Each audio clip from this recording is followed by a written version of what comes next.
কি বানাচ্ছি বলো তো? আলু পরোটা। এদিকে দেখো বাইরে কেমন বৃষ্টি হচ্ছে, গাছে আম পেকে গেছে, গাছে আম পেকে গেছে। আর এই দেখো আমি বানাচ্ছি আলু পরোটা রায়তা দিয়ে। কোমরটা তো খুব ব্যথা, বলেছি মারাত্মক ব্যথা, কিন্তু আজকে দোকানটা খুলতেই হবে, কিছু করার নেই।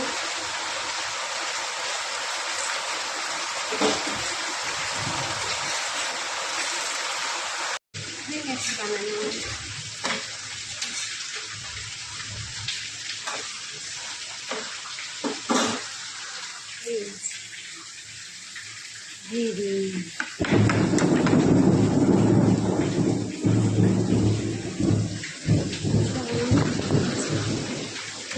তোমরা যে ভালোবাসো সে কমেন্ট করে বলো, আর আমাকে একটু ফলো করে দিও। টাটা।